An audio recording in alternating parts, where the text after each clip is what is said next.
Good evening, everybody. Welcome into the Money Stop. Happy Tuesday night. Um, I'm once again joined by my co-host LANER. Hello, everybody. Good to be back again. Yes, sir. We have a lot to talk about tonight. Apologies for the wait. Just trying to get everything updated. Have not used this computer since I streamed the race over the weekend and had some updating on the graphics to do, but nonetheless, back up on the air. No worries for us going forward. Glad to be in all of your ears tonight as we bring you another good episode. Seems like we have a good group of people on the stream. Um, we we have a lot to talk about as we saw a lot go down this past weekend in DC. Um, was pretty crazy race, I would say. So we'll talk about that. We have some other things to talk about. Then we'll talk about the LOBSTAH. We'll talk about New Hampshire this weekend. So we're very pumped for a good episode. But first, we're going to talk about DC. So just kind of getting right into it. I think the clear cut favorite during the entire race was Benji. It certainly looked like early on that he was going to be the race winner outright. Had everything gone his way, he definitely would have won the race. He had such a dominant stage one and stage two, but it kind of fell apart in the final stage. I don't really know what more he could have done. I think if he had made a different decision on a pit stop, I think it probably would have saved him some track position. And then also getting in that late race wreck really screwed up some of his chances to capture a victory. I think though that the way that race would have played out for him is just in pure domination. I honestly don't think that there's any other way to look at it. Laner, I know that you kind of took control of the race in stage three. Congratulations on the win, by the way. Has been a long time coming, but congratulations. And we'll get to your win in just a sec. Um, with Benji, I know he did lead 29 laps, which was the race high amount, but could not close. What more do you think that he needed to try and win the race this past weekend? I don't know. Have track position on the final restart. Um, I really think whoever was leading the race was gonna win on that final overtime, barring any mistakes from the driver. It was pretty hard to pass all night for the most part. I mean, you could make passes, but definitely wasn't easy. Um, but yeah, I mean, it. I don't know. I don't know. I just don't think that he quite had the track position that he needed um, on that final overtime to be able to get to the lead. Yeah, and I think he restarted like fourth or fifth, so he was Yeah. he was he was back there in the middle of the pack, which we kind of knew. Not again. Ay, ay, ay. I don't know. I don't know why this keeps happening. I literally server locked too. I it's just something I laugh at this point. At least it happened early on in the episode. No harm, no foul intended, but it seems like a weekly occurrence at this point that we have this person coming to visit. So whatever, it is what it is at this point. um, anyways, back to what I was saying though. Yeah, he's restarted like fourth or fifth. We knew he was going to have a tall hill to climb to try and get up to the front, and a lot of the drivers down towards the end of the race were not just going to give up the positions like they did in the beginning, which is, what got Benji out front so early on, and the fact that he was able to pull away so quickly. Um, I think it was just a very different situation, a lot more intensity towards the end of the race. Really led to him. It was a lot more difficult for him to get up there and challenge. I think the other thing is too is that with him getting caught back there in traffic, it really allowed you to slip away, so it made it harder for him to try and get up there. Um, we need to kick this person. They're trying to rejoin. Um, but anyways, they keep distracting me. Yeah, I just there was a couple things that could have went Benji's way, and I honestly think it was his race to lose, and he did, unfortunately. But I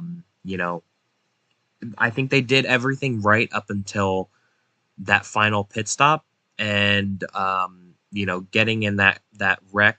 Obviously, that was not his fault, um, but it just did not benefit him whatsoever. So I think that that's really the two things that ruined his chances. And I'm reading his comment in the chat, but he did get up to second at the end of the day when he restarted, maybe fifth or sixth, but still, if he maybe was one spot closer or another row up, who knows what he might have been capable of, knowing how fast that car was. Yeah. I mean, it also doesn't help that we had single file restarts. Yeah. That that also doesn't help. But yeah, I mean, I don't really know that there's much more he could have done, honestly. I mean, he did end up getting back to second, but I really think like at that point in the race, I was way too far ahead. There wasn't really much he was going to be able to do unless I made a mistake. So yeah. Yeah, but I definitely do think though that this is a good turning point, I think, for that team. Um, for the last couple of weeks that they've had, the inconsistency, kind of the up and down performance. I definitely think that this performance from him was needed. So, we'll definitely keep an eye. I mean, I think it was, but also like this isn't the first time that Benji's dominated a race and then let it slip away. So, right. I mean, I don't know if this helps his confidence or if it hurts his confidence because, like, for Benji, he might be like, damn, like I keep dominating races and they just keep slipping away. Like I don't know. I don't know how. I mean, like it's always good to go out there and know that you can do it, but I'm sure it also doesn't feel good to not close it out. So I don't know. I don't know how this would affect his morale. If it was me, it would probably piss me off. But I mean, maybe it helps. I don't know. It would probably piss me off too, but I feel like if you know your team's fast and you're leading laps, I feel like that would at least keep me on the positive side. Yeah. Because if you're running mid pack or dead near last every week, you're not leading laps, you're not winning stage points, you're not contending for the win, then that's a different story. But I feel like, Benji is genuinely making an effort to put himself in position every week to win a race. And it doesn't always work out. He may not be able to close out the races in the way that the team needs to, but I mean, they are showing up with speed. They're showing up and at least attempting to lead laps. This past weekend, they led a lot, but they've definitely been showing promising speed. It just really comes down to closing the deal out, which I know that your team has struggled with a lot this season. So, yeah. Yeah, I agree. Speaking of your team, let's talk about you guys now. So you guys collected your first win of the season in a late race surge this past weekend. In the final laps, I would say like the seas kind of parted for you in the way that the wreck happened and you took the lead. But I mean, you did a great job out there, like defending. I mean, there was a lot of people really pushing the envelope to try and get up to you, and I think you ran a really smooth few closing laps, and you sealed the deal. So, congratulations on your first win. It sucks that we don't have like the table how we had in the old studio that we could put the trophy in the middle of us, but Yeah. the trophy's going to be in here somewhere, I'm sure. I know it's already back at the race shop, but um, how were you feeling in those closing laps? Because I know we had a couple late race cautions and uh, some things to shake up the end of the race, but what were your kind of emotions, going through the race? Because I know that you guys had an up and down day too. So talk to me about Well, how your day was, I guess, and how you're feeling after the fact now. yeah, I mean, it definitely was an up and down day. I mean, we got the pole, which I don't think we had the fastest cars, so it was pretty cool to set on the pole. And Yeah. I mean, I really feel like we probably had like a third place car at best. Like if we're just going off raw speed, and that's at best. But I think like we were really in like the third to fifth range, somewhere in there. I don't think we had the worst car, but I don't think we had the best car. We were pretty competitive, but we weren't, lighting people on fire. I really think Benji had the best car, and I think Ghost probably had the second best car. Just from what I saw, I think those two probably had the best raw speed during the race. Um, but yeah, I mean, we definitely did have an up and down day, but I think really what it came down to was I don't exactly remember what happened during the first overtime, but I remember that we came down pit road and we topped off for fuel.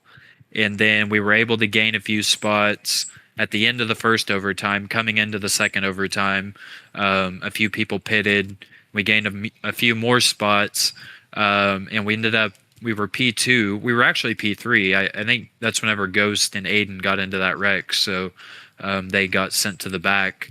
Then we were sitting behind Parker coming to the final overtime, and I don't think Parker was able to make it on fuels. So um, we were able to take the lead at that point. And on that final overtime restart, I really was not paying attention to what was going on behind me. I was really just trying to, have two clean laps. And I felt like if I did that, I would probably win the race because I thought that they were going to be battling really hard behind me. And that's kind of exactly what happened. I was really just, especially on the last lap, whenever I had built up, I think it was like a 4 second lead, I was just taking the corners really slow, making sure that I didn't wreck myself or make a mistake to where the cars behind me could catch me. So it all just really played out the way it needed to there at the end. Yeah, for sure. I want to go back to what you said about running clean laps at the end, because I feel like throughout the entire race, like from a streaming view, I was just seeing drivers absolutely like annihilate the safer barriers. And, um, you know, when some people would have lag spikes or just entire lag, just in general, like, could not see anything, they would pound the safer barrier. Um, it was bad. So I think running two clean laps for you, definitely, like, I'm putting emphasis on that because there was a lot of drivers at the end who were just kind of saying, "Hey, what the hell?" and they would smack the wall. Yeah. Um, I think another thing is too with the way hitting the wall here is different from other tracks. It slows you down and it really affects your lap, which is very interesting to me. It makes sense, but it's very interesting to me how it doesn't apply at all of the tracks. But I've really seen it with this one. Um, like during the race, I would see people hit the wall and they'd lose like maybe one, two, three spots maybe on one of the straights. Coming down towards the intersection by the White House, the Miralax section. Um, I would see that, and it would blow my mind. Just how a little tap of the wall would lose you maybe a couple miles per hour, and you would lose just a couple of spots. And I think that really emphasized the fact that you need to be perfect when it comes to running laps at this track and really being careful. You need to really run some clean laps. Yeah, I mean, I think people were hitting the wall all day. You kind of did have to push the car to be able to maximize the turns, but um, yeah, it was definitely not the cleanest race from a lot of drivers throughout the event. So Mhm. yeah, it was very important to keep those final laps clean. at least for us. Yeah, I want to talk about somebody else too who had a pretty interesting night, I would say. Overall, a clean night is Ghost, who completed his first career Cup start this past weekend. Showed lots of promise this past weekend throughout the Cup race, and he led 4 laps. Um, I think that team brought a lot of speed this past weekend, and I do want to say something. Obviously, despite all of maybe the controversy around them, or the maybe the type of driver that Ghost is, I do think that he did really well this weekend, and um, I think that that team, as long as they keep qualifying in, and maybe land somewhere full time in a future season, I think Ghost could be very competitive. And I really do think that Ghost has a promising Cup future. But we'll have to see what happens. But I think that Ghost was very fast this weekend, and he should be definitely giving himself a pat on the back for a very job well done. Yeah, I mean, like I just said, I think Ghosts like sincerely had the second best car off Yes. speed. Um, and I've seen the replay a few times of the incident that happened with him and Aiden.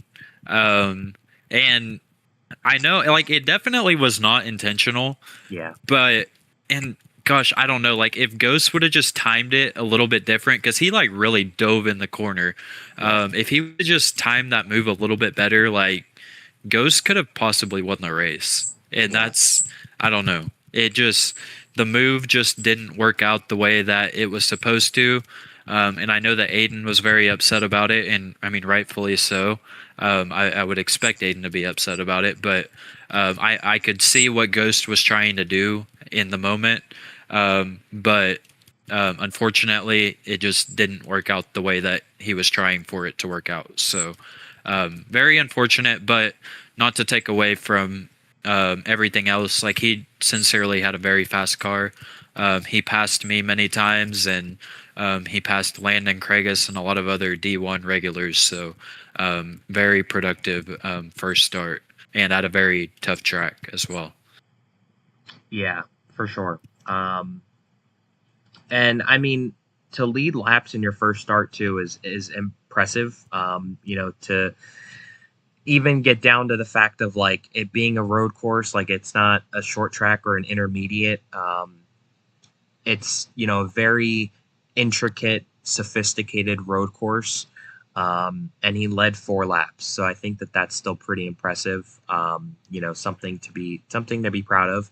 Obviously, with the whole thing with Aiden, I think there's kinks to buff out, and some learning things to be aware of going forward. But I feel like we've all kind of been there early on in our careers, so I give people grace in that fact. I think also Aiden just has to pipe down a little bit, to be honest with you. He seems like he's been a little over the edge the past couple of weeks. I think just with the intensity probably of trying to make it in, Yeah. has really kind of given him a little bit of a thumbnail in the crack, trying to pick up the pace and really show some speed. Um, but I don't really like bringing other drivers down when especially in Ghost's situation like that. But time will tell. Time will tell. Yeah. Who is the better driver out of the two? Time will tell. Well, I mean, I did just like I can understand why Aiden was upset because, man, Yeah. like he had that race won on both of those restarts or the both of the overtime restarts. I mean, he had huge leads, and then I think the first one was me and Lan got into it, and then the whole freaking field piled up. And then the second one, I believe, is whenever this happened. So, unfortunately, I guess it just was not meant to be. But yeah, I definitely can understand the frustration. You go from leading the race, thinking that you're going to be in a really good spot with the cut line, to not winning the race and being 12 points out of the cut line. So, yeah, definitely a missed opportunity for that team, and it wasn't really anything of their own fault, but that's just how the cards lie sometimes, I guess. Yep. Ain't that right? Um, Another fantastic individual from this past weekend that I would like to give some recognition to is MNS. MNS provided stellar commentary this past weekend, and really just, I mean, hands down, um, really did a great job being in his Cup debut in the commentary booth. Um, I mean, I was kind of just speechless. I don't really think that there was even a need for anybody else in the booth. I think, he perfectly filled the air, like those moments where there's always an awkward gap of airtime. He found ways to fill all of them perfectly on his own. And I just think he did a really stellar job. Um, I think and would hope that he would come back. And I hope after the praise that he received this past weekend that he would consider coming back for another Cup commentary opportunity. It would certainly be nice to have him back. I think that there's been a lot of voices out there that have kind of been like overbearing. Um, I think like seemingly like they have to have control over the space, and I don't think MSN, or I forget, is it MSN or MNS? It's MNS. Okay, M&S. all right. Yeah. Um, I just wanted to give him a shout out though, and say that he did a very nice job. Yeah, I'm right there with you. I think, especially like being a driver in the car, I really appreciated it. It made the event, it literally felt like a big event. It felt like commentary that you would hear on a Sunday, like during a real race. Honestly, it was really fantastic. So, definitely helped keep things entertaining during some of the dull moments of the race. Because it did get spread out sometimes, stretched out, as we say here on the show. Um, so it was nice to have that to kind of keep things entertaining the whole time. But yeah, very, very fantastic job. And I definitely do hope that he comes to many more. Yeah. I think him and Aiden would be an interesting duo if they got in the booth together. I don't see Aiden stepping back into the booth anytime soon. I mean, unless he's out of the chase, but time will tell in a couple weeks if that happens. You know, who knows what would happen with an Aiden slash MNS I need to see that would, MNS time modified. That's the booth I need to see. or the three of them, or the three of Oh, them. That would be crazy. yeah, that would be crazy. That would be like Kevin Harvick, Clint Boyer, and what I'm trying to think, Mike Joy. And I don't mean that Yeah, in an offensive way. I just think that would be crazy, a crazy booth. yeah. I think You it would. can have like three good commentators who are like good alone, and then you throw them all together, and it can just, you know what I mean? I don't know how that would go. It's kind It of would be like very throwing. interesting. It's kind of like throwing like Alan Bestwick, Mike Joy, and Rick Allen together. Like Yeah, three greats yeah, all in the same room. Like they're and they probably just just yelling at over don't each other. mesh. Yeah, Probably just yelling at, at each other and yeah. over each other. Um, yeah, I mean, I honestly enjoyed it. I hope that he decides to do it again. And I mean, he had great questions post race for all of the drivers too. I mean, he handled it really, really well. Yep. Um, so I honestly hope he comes back. That's all I'll Yeah, and say. I mean he had very little to work with. I mean, literally, like he told me he was commentating maybe like a day before the race, and I kind of gave him like a cheat sheet of what drivers drove what car and just some basic information on the track. But I mean, he really had no idea like what drivers drove what car. He was just going off of the notes that I had given him, and I think like he did a fantastic job, just on the fly, knowing what drivers were in what car, the track, and he seemed like he had been around the league for a long time. You would never know that he's new to the league. Yeah. So he really picked up on it very quickly. And he made no mistakes. I mean, his mistakes were very minimal. So Yep. it was great overall, the coverage. Um, Yep. Very good. yes, indeed. Um, okay, I guess final kind of closing uh, notes here with DC.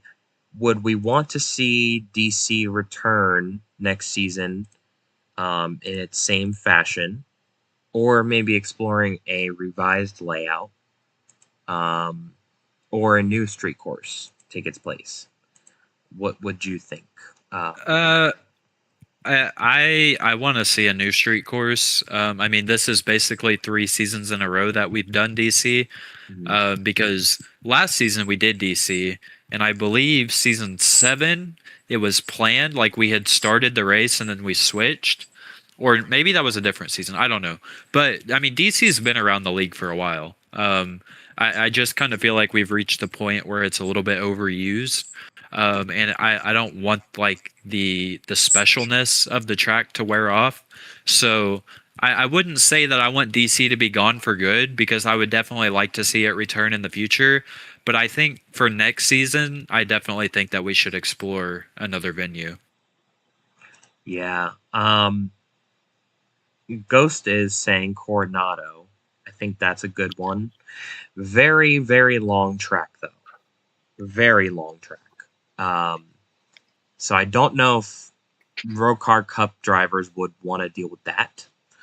Um, listen, I've been vouching the last couple weeks privately. I honestly would love to see the Oklahoma road course on the schedule. I know it's not race ready, and I know it's not, anything close to um, being cup ready if the Cup Series went tomorrow. But I honestly think it should be an honest conversation that this was a test track to prepare the new car in, and it is like legitimately fun. It is honestly really fun. Um, and it is another fantasy track to replace technically a fantasy track. So, Yeah. it's something that the drivers don't really know how to prepare for or what to prepare for. And it throws a wrench into next season. And I think this is the only other thing that I will make for my case, because obviously I'm not in the room that of the people that makes the schedule. Next year is season 10 of ROCAR. And I think that this is a good way to celebrate kind of the road that's taken us to a new era of ROCAR. Um, I know it's not the best road course on the schedule of tracks that we have, or not schedule, but the I guess available list of tracks that we have. But I think it's a good way to showcase, like this was once kind of a track that was used in a way to test out, our next generation car. And I think it would be nice to run maybe like a one-off race here just for Cup. Um, that's kind of my opinion on it. I don't really think I think that track Mexico City would be fun, and St. Pete would be fun as well. If I had like a top three, but those are I think all of mine. But yeah, that's what I'd vouch for. Yeah, I will say, me and IC have had conversations actually pretty recently about Oklahoma. Um, we definitely want to find a spot for it on the schedule next season, the Cup schedule. We're paying very close attention to how the D2 race goes this weekend, to see how that goes. There's been a very strong push recently for it to be the Clash. Um, And I think depending on how the D2 race goes, we'll kind of decide if we want it to be an exhibition race or maybe something more. Um, I think that'll kind of be a deciding factor in that. Because I'm kind of right there with you. Like I think it's a very fun track. I just don't. I don't know if it's a points race. Like that. That's Yeah. where I'm at with it. I mean, it could be like an So all-star race, but yeah. We definitely want to find a spot for it. I think we want to pay close attention to how the D2 race goes, and just see how raceable it really is. See if it's just a total shit show, then maybe it would be more of an all-star race or a clash event. But if it's a total barn burner, then maybe we do put it as a points race. So it's a very fluid situation. yeah. Is there a track that you would want to see? I don't know if I missed that, but Um, I mean, not really of like tracks that are real or would have models already. mhm. Any of the tracks that I would want to see would probably be like fantasy tracks similar to DC. Like I really think like a New York City street course would be really cool. I know Las Vegas has a street course, but like maybe our own street course. Um, or just something like that. I think it would be pretty cool. San Francisco, that would be pretty cool. I mean, really, like we have the ability to go anywhere. I mean, we proved it with DC. We made that track from scratch, so really anywhere is a possibility. But of tracks that are real, I don't know that there's anywhere I would want to go. I think I would probably lean towards a fantasy track. Yeah. I I don't know. I There's a lot of different tracks being thrown in the chat. Martinstown Street Course. Never want to go there again. Do not bring that. Do not bring that to me. Don't bring that to me. That track was terrible. um, no, I honestly like. I would hope that for the 10th season of ROCAR, that maybe we start to explore new venues, but like take a trip down memory lane in a sense. Um, I can't remember. There was a track that I think we talked about doing um, a long time ago. Like it was a road course, but I think it was I think we talked about doing the Homestead Roval or something like that. Um, Yeah. I think it's in the game, maybe. I think it is in the game. Um, but I've run that layout on a different in a different racing league. I ran that layout, and I will say it was very, very fun. Um, the Atlanta road course as well on the old configuration was fun. Um, but I don't really know, what that would look like in a road car setting. But that's based off of what I've done in my past. I would definitely like to see some I guess wrenches thrown in the schedule, though. I feel like that would be fun to see for next season. Yeah, I mean it's a very monumental season Yeah. 10. So, um, I would say that the schedule will probably have a few different surprises. Yeah. It's too early to say, but if I had to guess, probably try to do some special things. Oh, that'd be awesome. Um, what's next? I have to go back to my list. Let's see. Okie dokie. I don't think there was anything else to talk about with DC. I think that was the last thing that we had, right? Yeah. Okay. Alrighty, cool. So now we'll move on to our live race poll, which I am badly losing in still, but we're not going to talk about that. From this past week, let's look up the statistics. So you won Bristol, I won Vegas. You're six. You're at 6, and I'm at 1. So We're still we still don't know what the results were for Watkins Glen or the 600. I still need to go back watch our podcast and figure out who won those two. But Okay.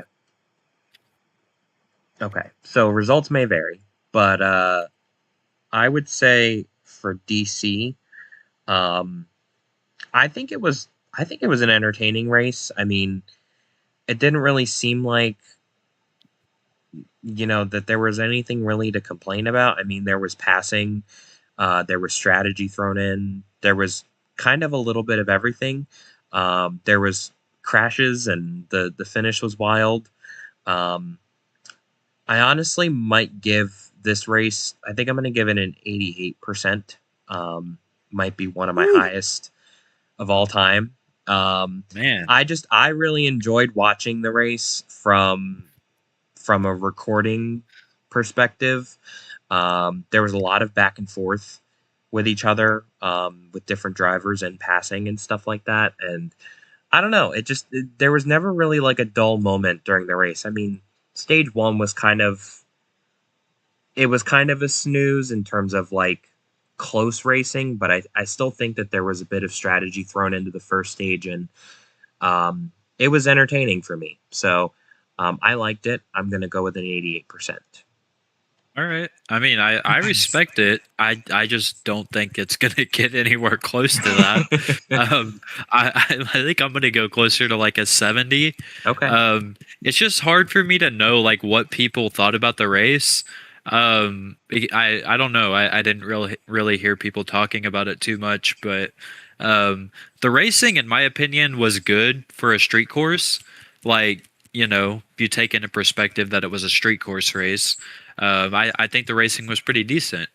And the commentary was really good. I feel like we had some battles throughout the field. So, yeah, I'll go run a 70%. Okay. All right. Well, now is your chance to vote. So go place your votes on if DC was a good race. You will have 3 days to vote, and the results will be out in a few days. So make sure you go put yours in. Okie dokie. Now that that's out of the way.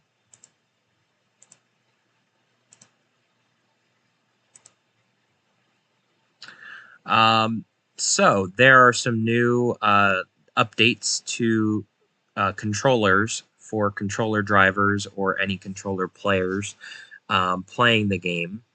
A statement was put out.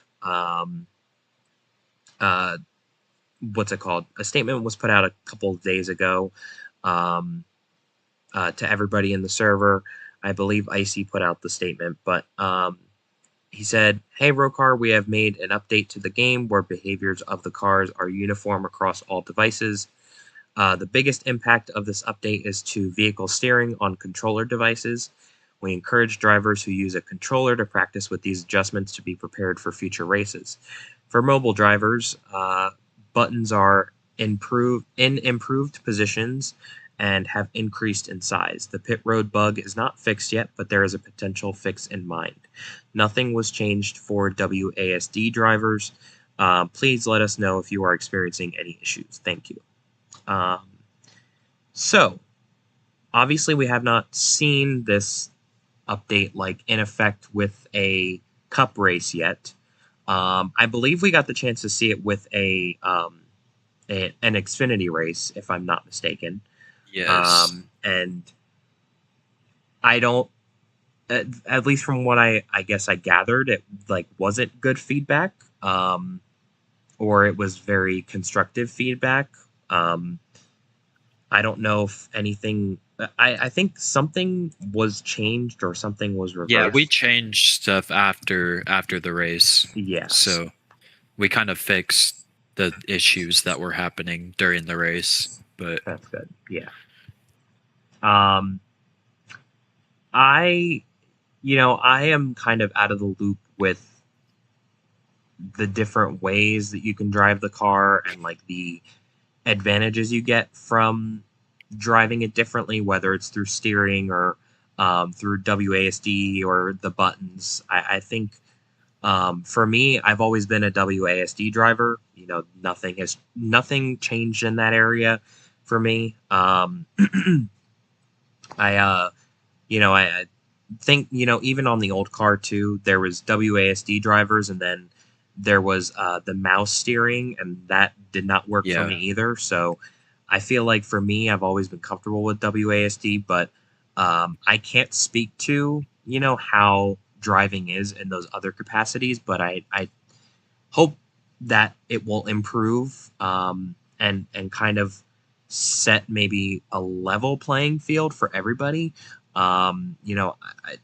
Just from what Icy said, the update was intended to make sure that the cars are uniform across all devices. So I'm hoping that this will work in hindsight, when we get to the cup race this weekend. Um, you know, only one way to find out if it works or not, but I'm hoping that it will work, and maybe we'll see some changes. Maybe it'll take a couple weeks for the changes to really kick in. So Yeah, I mean, the the thing that we just started noticing a trend where controller users were gaining an advantage at very specific types of tracks, mostly road courses and flat tracks. And we just kind of thought it was a little bit odd, so we dug into it a little bit. And basically, what we found is that controller users are able to turn the car like as a controller user, you can basically decide how much you want to turn the car. Like as a WAS, whatever, you know what I'm trying to say. If you turn the car, it's going to turn it 100%, no matter what you do. You can't like half turn the car. But if you're on a controller and you are turning the car, it'll allow you to turn the car like 50%. And I know that sounds really weird, and it might not even make sense, but basically, controller lets people have a lot more control over the steering, yeah, which gives massive advantages at the short tracks and the road courses, obviously, where those slight turns are very important. So basically, all we did was make it to where controller users are now going to experience the same exact thing as WASD. Sorry, that is a tongue twister tongue for me. twister. Yeah, They're going to experience the same exact things as keyboard users. There's not going to be any half turning. It's going to be full turning 100% of the time for keyboard users and controller users. So everybody should be on the same even playing field. And I know that there were some people that were upset about this change for some reason. This change was not made to single anybody out. It was not made to take an advantage away from it. Well, it was made to take an advantage away from people. That's just because we want everyone to be even and equal. We want, we don't want anybody to have an advantage. That's kind of how we have integrity in this league. We just want it to be fair for everybody. But yeah, I mean, it wasn't made to single anybody out necessarily. It was just made because we want everybody to be on the same level playing field. And we just had noticed some trends to where people were getting a little bit of an advantage with controllers. So the changes were made, but it really shouldn't be a big deal. And everybody should be equal now. So yeah, I mean, it really shouldn't be too big of an issue, I don't think. yeah. I'm hoping that it won't be. I'm hoping that the updates will smooth over very good, for the most part, and that we'll see more of an even playing field now going forward. Again, like you said, don't really think that there was like a major advantage before, but there was obviously areas that still needed to be improved. I think with the game, because I don't think really any major updates have been made in terms of the device support, since the new game and car came out. Yeah, no, like whenever it first came out, controller was basically unusable. I remember Benji couldn't even race certain tracks because controller was just like crazy. Like he was just slow at every track. He like DNQ'd most weeks. And then we fixed controller, but I think we fixed it too much Yeah, to where like controller had a little bit of an advantage. But like you said, I mean, it wasn't like a massive advantage, but I think at road courses, it kind of was a massive advantage. I'm not gonna lie. I think controller users were really able to shine at the road courses. At short tracks, I mean, kind of. I mean, WSASD users could still compete at the short tracks, I think. But like, if we take DC for example, nobody was touching Benji. Nobody was gonna touch him. So I think you can kind of see why controller has a little bit of an advantage at tracks like that. But yeah, I mean, yeah, it is what it is. I guess I don't know. Yeah, I think time will tell what comes out of the updates that were made. Um, and obviously just tweak as we go on. Yeah, and like we said in the announcement, we are definitely like still open to suggestions and advice. Like if it ends up being that controller now has a disadvantage, then we will tweak on it and try to make it even. Or if they still have an advantage, then we will continue to tweak on it to where it's even. At the end of the day, like what we want from this, like I kind of said earlier, we're not trying to insult anyone or upset anybody or take advantages away from people. We want is every device to be equal. That's all we want. We don't want our championships to be decided or race wins to be decided just because somebody might have an advantage on a certain device. So yeah, that's really all we're trying to get at with this is we want everyone to be on the same level playing field. Yeah. All right. Well, like we said, time will tell um, with what happens. We'll have to keep an eye on this moving forward.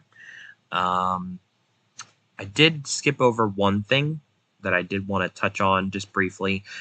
We did not make our team of the week / driver of the week picks, so let's make that right now.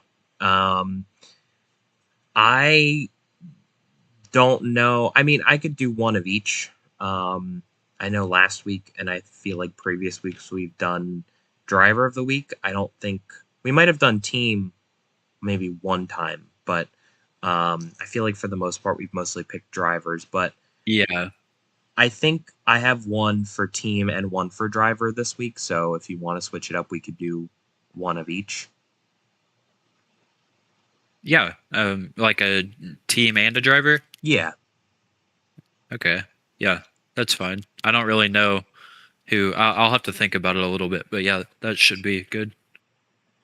Um, I would say for team, I would probably go with SSR.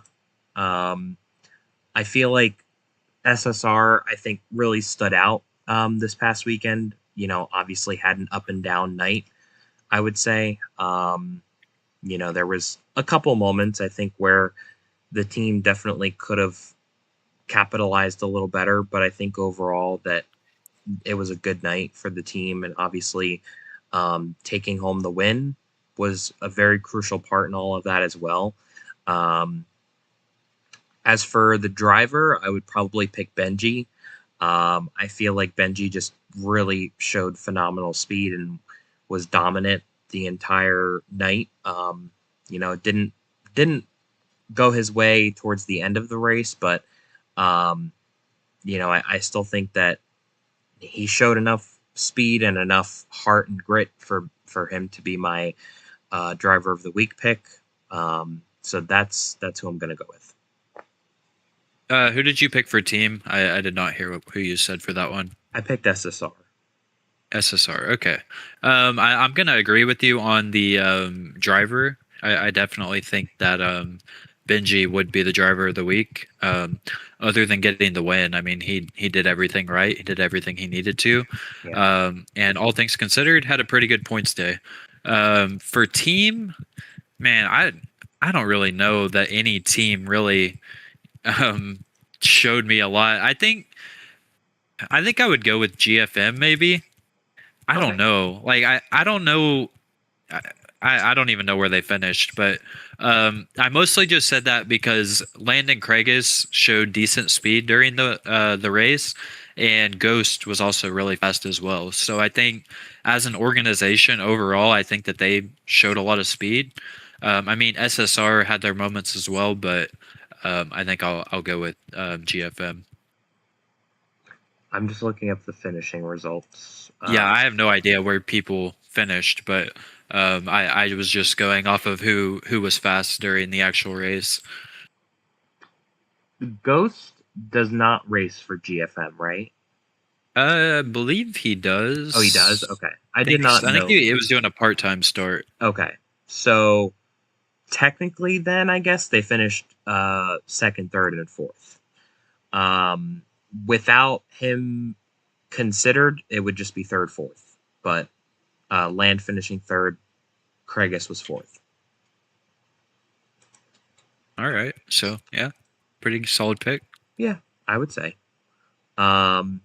All right, cool. Now we're going to get into a segment that is well known here on the show. It's time to hit the gas or pump the brakes. We have 2 road car prompts and we have 2 NASCAR prompts. So, for any of our newer viewers who may not be familiar with this and how it runs on the show, we'll put up a prompt on the screen and we'll just discuss whether we hit the gas or pump the brakes on it, whether we're kind of all in for backing up a prompt like that or we're against it. That's kind of how we run it. But we can go through the ROCAR ones first. So the first prompt is, hold on, I gotta pull up the actual image for it so people on the stream know what we're talking about too. Okay, first one is Parker or Aiden win a race this season. I am going to hit the gas. I don't know if it would be both of them. I would pick one of them out of the two, but I feel like at least one of them definitely wins a race this season. I think both of them have showed promising speed. And I think Aiden, especially, like under the circumstances that he's in right now with trying to make the chase in the last couple of weeks, with trying to, with stepping in and such an adverse kind of season for that team, really, puts a lot of pressure on him. But I think, he has been stepping up to the plate. So I definitely would not be surprised if we see a win out of that team. And with Parker, I feel like, that they've come close, a couple times this season. And I think he's feeling the pressure of being the only SSR driver to not win a race now this season. So I think he is feeling that pressure. And I think that is going to hopefully motivate him more to try and go out and win a race before the end of the season. I think they'll be pretty comfortable in making the chase, but I think their probably main goal is just to make sure that they're in and then focus on trying to build up as much points between race one of the chase and the final race. So that's who I would what I would probably pick is I'll hit the gas on it, but yeah. Yeah, I was gonna hit the gas as well. I probably would only pick one of them, like you said. I don't know who it would be. I mean, I don't even know if Aiden plans on racing if he doesn't make the chase. So, I don't know. I could see either of them winning Daytona. I think Parker will be really fast this week at New Hampshire. He dominated the Geico race that we did there last season. So I think there's plenty of opportunities for either of them to win down the stretch. Yeah, I agree. Second prompt is Benji dominates New Hampshire. I don't know, LANER, if you wanted to take this one first, but feel free, or I can go first. I mean, I don't know, like, what do we consider dominating? Because is he going to dominate New Hampshire the way he dominated Iowa? No, I don't think so. Could Benji go out there and lead a bunch of laps and win the race? Like, yeah, I think so. But I don't think he's gonna go like mop the floor with everybody. So I think it's kind of subjective. Like, what do we consider dominating? Um, so I think I'm gonna pump the brakes. But I will say, in doing that, I still think Benji could go out there and lead a bunch of laps and win the race. Yeah. I just don't think he's going to go out there and like lead 85% of the laps or anything like that. Yeah. I would have to agree. Um, I definitely think with the new steering procedures in place too, it might be a bit of a learning adjustment for him. If it's going to change his kind of approach in how he's been driving, and if any of that is going to change. Um, I think that he will lead laps. I feel like that team has been very strong at the short tracks. So, I'm heavily going to keep an eye on that team on Friday, but I definitely think that they're um, I think that they're definitely not going to dominate. I would say that they did dominate DC. That is all I will say. Yeah, So I yeah. could be wrong. I could be wrong. He could go out there and prove us both wrong. But um, yeah, It wouldn't surprise me at all. yeah, me neither. Me Yeah, neither. it wouldn't surprise me. That team's had the speed. So um, I would hopefully like encourage Benji to prove us wrong, if that gives him a little bit of motivation too. Um, but yeah, that's my 2 cents on it. Yeah. All right. Our two NASCAR prompts. Number one, Hamlin versus Blaney versus Gibbs. Who wins the regular season title? I can go first. I feel like it's going to be Denny Hamlin. Um, I, I don't know. I think that Denny Hamlin's been very good this whole season so far. Um, it- and it's just hard to pick against him. I feel like, this season he's going to push more than ever um, to try and win that championship because this is probably his last opportunity to win it. He even said himself that next year he doesn't know kind of what performance he's going to bring with the team. There's a lot of unknowns. What he knows is right now that he's very fast. He's still in his prime and he's still, winning races. And I think that to me is the perfect motivator to go out and win the regular season title. Um, for the championship, I think it's a little bit different because the points will reset, and the players will be completely different. Logano's been fast, but he's down in 13th. But when the chase starts, that could be a completely different story. We don't really know um, what's going to happen with these guys that are up and coming, that are down in the points and really really performing well right now. But um, my gut is going to say Denny Hamlin. My heart wants it to be Blaney because my family is mostly a Blaney household now. So we kind of all are fans of Ryan Blaney. So I would love to see him win the regular season title. I just don't know if it's gonna happen. To be quite blunt, because he's gonna have to outscore Denny Hamlin in the next several races and probably maybe win a race or two to overtake him in the points. And I just don't know if it's possible. I don't really know if he has the time to do that or the competitive speed with how much the Toyotas are competitive as a manufacturer this season. I just don't know if they have anything to offer. So, um, yeah, that's my 2 cents. I put Ty Gibbs in there as like a consolation prize, but like since he did win at Iowa, but I don't expect him to win it either, to be honest.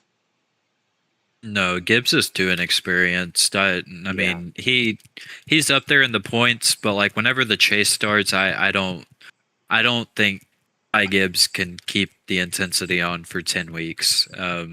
No offense to him. I just think that these more experienced guys are definitely gonna be able to sustain that. I don't know. I just don't see it. I mean, if Gibbs did go out and win the championship, that would be insane.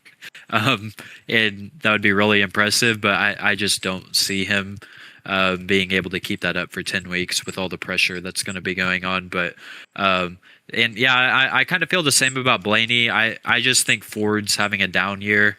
I mean, Blaney has been able to outdo what Ford is able to do at most of these tracks. But I think even like for Blaney's standards, he's been a little bit slower at the intermediates. The past few years, like Logano and Cindric, they'll be pretty slow at the intermediates, but Blaney will have like race winning speed. I think this season, like Blaney's pretty much just running top 10 at the intermediates. Yeah. For the most part. So I don't know that I see Blaney really being able to go up there and compete with Hamlin. And if we look at the tracks in the chase, it's Darlington. We got Kansas, we got Homestead.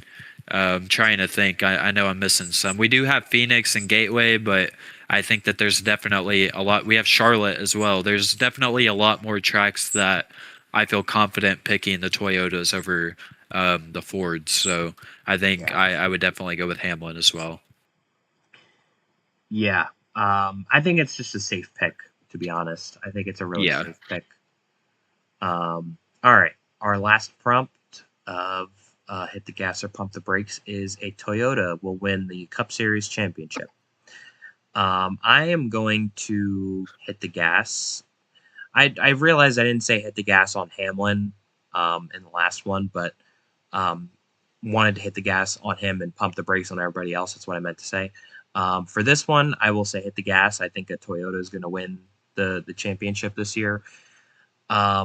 Like I said for Denny Hamlin on the last one, I think it's hard to bet against the Toyotas this year. And also, too, like, just look at the driver standings. Toyota is leading the standings right now, a Toyota.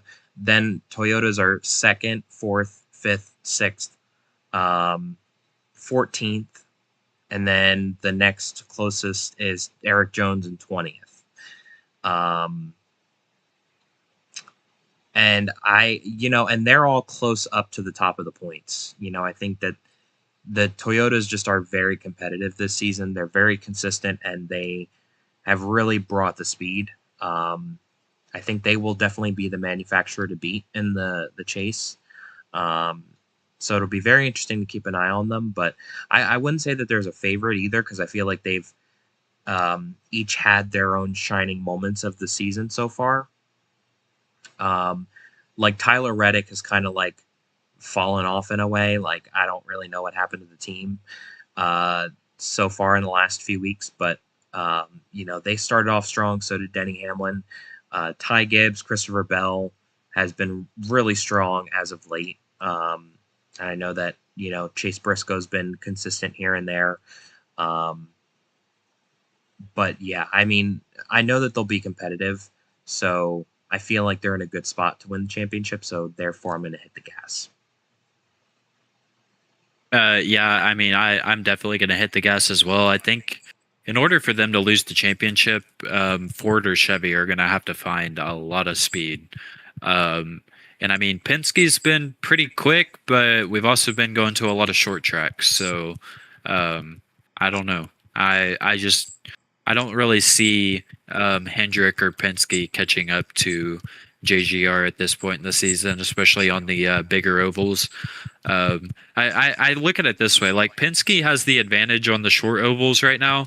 That's very clear to me. But Chevy has the advantage nowhere, and JGR pretty much has the advantage everywhere else, I would say. So, yeah, I just think JGR has too many tracks that they're good at in the chase, and 2311 as well. I don't see any way that a Toyota does not win the title. I would be very surprised if they didn't. All right. Good thoughts. Good thoughts. Let's move on. We're going to talk about New Hampshire Motor Speed. We actually forgot to do the points. Oh, yes, we did. I skipped right over those. Damn. I am not doing good with reading in between the lines tonight, if you guys couldn't tell. Okay. Here are your points after race number 9.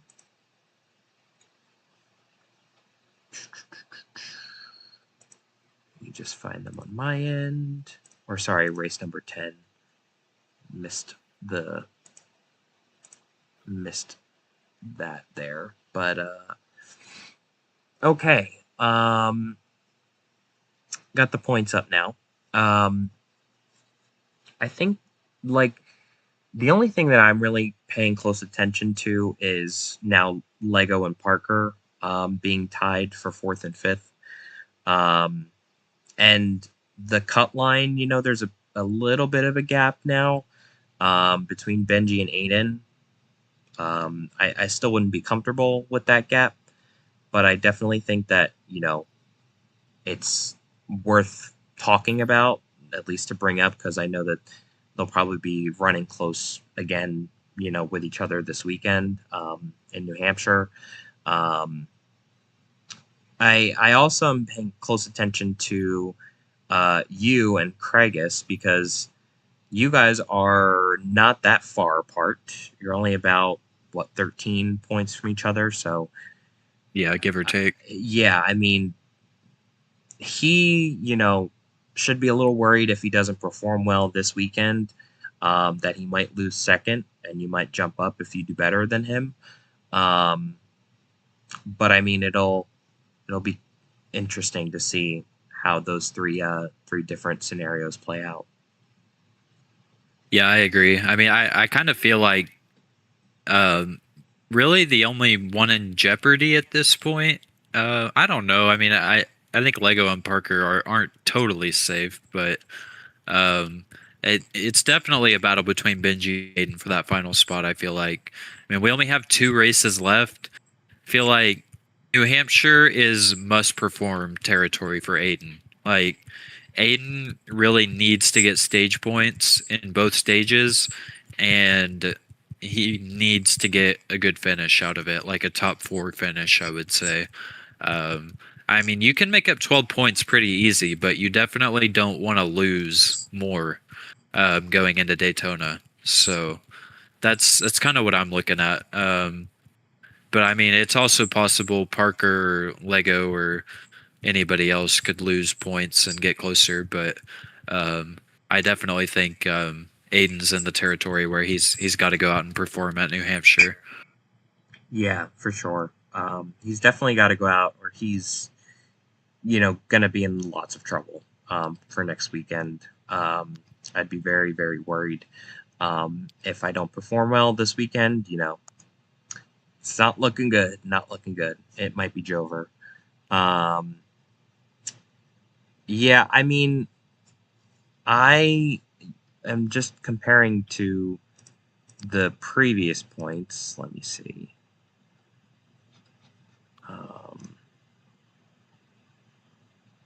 Yeah, Lego and Parker are still tied. Yeah. Which is crazy to me. I was just looking. Yeah, the other week they were at 369, and then they're at 402 for this week, tied again. So, just crazy to me that they have still found their way to be tied to each other. But yeah, I mean, it'll be interesting to keep an eye on them, and if they break the tie this weekend, or if they kind of continue on the same path. Yeah, it'll be interesting to see. Anything else you're looking at with the points? No, I mean, not really. I think you pretty much covered what I didn't. I think Lan pretty much has the regular season title locked up at this point. Yeah. It'll just be a battle between 2nd to 6th at this point. Yeah, I agree. The battle's on from 2nd to 6th, that's for sure. All right, cool. Now we can talk about New Hampshire. So, the preview for this weekend's race in New Hampshire. Let's see. Let's pull it up. So it's going to be Friday, 150 laps. Stages are 40, 40, and 70. Practice starts at 8:30 p.m. Qualifying at 8:45, and green flag will fly at 9 o'clock. The pace speed is 85 miles an hour. Package being used for this weekend is standard low dirty air with realistic acceleration. I think for the most part, I think it will be very entertaining this weekend. We're back to double file starts, so that'll be fun to keep an eye on. In a way, I feel like it might race similar to the Milwaukee Mile, in a way. So, Yeah, it's that's what I was thinking. it's more flat. I feel like it's Yeah, not as banked as the Milwaukee Mile is when you're running on the bottom, but I feel like the feel when I run at both tracks is very similar to each other. Um, and the kind of approach with like diving the car into the corner, yeah, there's similarities there. Um, so I'm definitely expecting the race to be, um, I guess for lack of better words, like more cutthroat, like more direct with passing. And, uh, I think there's definitely going to be a lot of intensity, with those that are being more courteous of their point situation. I feel like, those like Aiden and, maybe Benji who don't feel as safe right now, points wise, maybe a little more on the aggressive side. And we may see a flat out domination by one driver, or we may see a mix of drivers lead a bunch of laps. Um, don't really know what we're in for, but I think we'll be in for a good show. yeah. I actually had the same exact thought, which was why it came to my mind that I think Benji is going to be a strong contender at New Hampshire because he dominated Milwaukee last season. Yeah, There are some differences though, like you do have the bumps and the turns at New Hampshire, which I think gives it very unique characteristics. Um, there are some differences, but if I had to pick a track that we go to that reminds me of New Hampshire, it would definitely be Milwaukee. They are very similar. So I think we'll see a similar style of race, like you said. yeah. Is there any contenders that you think might run up front for the most part this weekend, or do you think it'll be more of like a mixed bag? Well, I'm definitely keeping my eye on Benji. Like I said, I think with his performance at Milwaukee last season and the shorter tracks this season, I think he'll be really strong. And I also think this is a really good chance for Parker to turn his season around. He had a really strong performance during the Geico race at New Hampshire last season, won that race. So I think I'm looking at Parker and Benji to be fast. But I mean, I really think that we'll see the normal people be fast as well. Like I think Land will be up there. I think Craigus will probably be up there. Lego will be up there. So I don't know. I think it'll be really interesting to see. Um, I don't know that I would pick any one specific person to go out and dominate the race, though. Yeah. Um, Something that I do want to discuss too, because I think it's definitely going to play a factor this weekend, is there's currently 10 people checked for the race. So, um, Ghost, myself, and Ozo being in that category, um, being the ones to try and race in. So that'll be interesting to see who gets that spot and races this weekend. Um, so that'll be another thing to keep an eye on. Like practice and qualifying is going to be very important. Making sure that you're in the appropriate range for laps, will be very important as well to keep up with. So I think that'll be another thing to keep an eye on. Yeah, I agree. I don't know if I had anything else that I wanted to talk about Loki though, because to be Yeah, honest, there's really not much to talk about with it. yeah, like this is one of those races where I'm like, Okay, I don't really know if there's much to talk about besides this, but um, past races, I felt like there's been a couple things, a couple different topics to bring up, but not this race, man, not this race. Yeah. Um, okay, let's get into our rate the race then.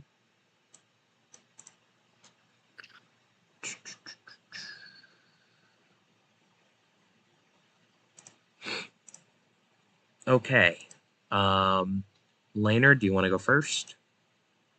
Um, I think my rate the race is going to be pretty similar to what my prediction was earlier. I think I'm going to give it around. I think I said 70 earlier. I think I'll go with like a 75. Um, I don't know that I thought it was a good enough race to put it in the 80s, but I thought it was really enjoyable from a driving perspective. You could make passes if you were patient with it. I thought, just racing on the streets of DC is always really fun and cool. And I thought the commentary was really good too, and that kind of adds to my score as well. So I'll give it a 75%, which is a very solid above average race.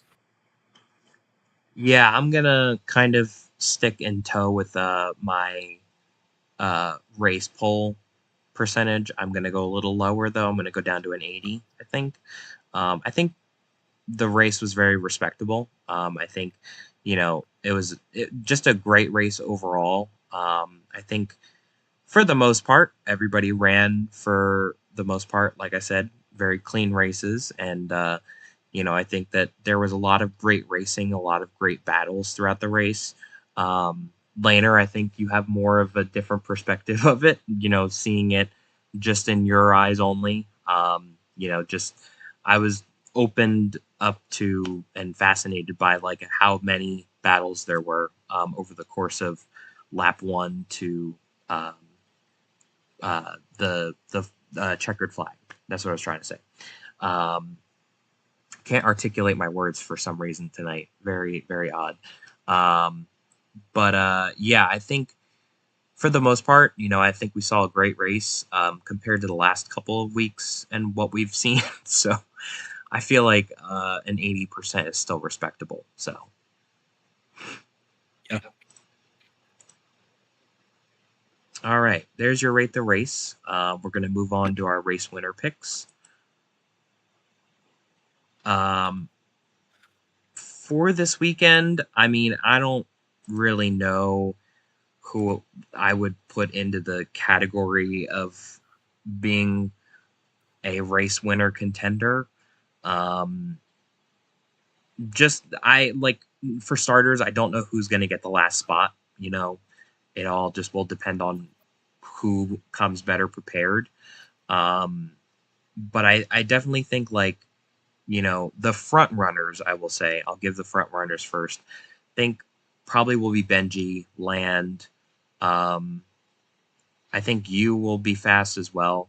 Um, I think I'll put Lego up there as well. I feel pretty good about those four. I can't remember how many I just listed, but um, yeah, I think out of those, probably I'd probably go with Lego. Um, I think I feel good picking Lego because I know that SSR's short track package has been really strong this season, and I know that they've really shown up and they've been the team to beat, like the organization to beat as a whole. But there's something about Lego with um, mixing at short tracks that just meshes really well. And I think that, New Hampshire is also just a really, really great track, I think, for SSR. So I'm going to go with Lego and I'm going to lock in my pick. So, All right. Yeah, I mean, I think at this point in the season, like the people who have been fast are going to continue to be fast here at New Hampshire. It's not really like anything crazy. It's kind of just, another normal track. Um, I think that we'll just continue to see the same group of people running up front. Um, I think I'm gonna go with Land though. If I remember right, I think he was really fast at Milwaukee last season, and that's really all I can base this off of, because we haven't really seen a points race at New Hampshire. Um, and yeah, I think Land's gonna show up, and I think he's gonna be fast this weekend, and you can never go wrong with picking Land. So Yep. I'm gonna pick Land. Okay. All right. Well, those are your picks for the Cup race at New Hampshire this weekend. Be sure to tune in as the Cup Series takes on the new Lobster Speedway for 150 laps. Again, stages are 40, 40, and 70. Practice kicks off at 8:30. Qualifying is at 8:45, and the race will kick off at 9 o'clock. There's only one race left after this weekend to make it into the chase, and only 6 drivers can make it in. So we are coming up on crunch time. Be sure to tune into the race this weekend. Have a great week, everybody, and we'll talk to you guys next week. Have a See great you night, guys. everybody.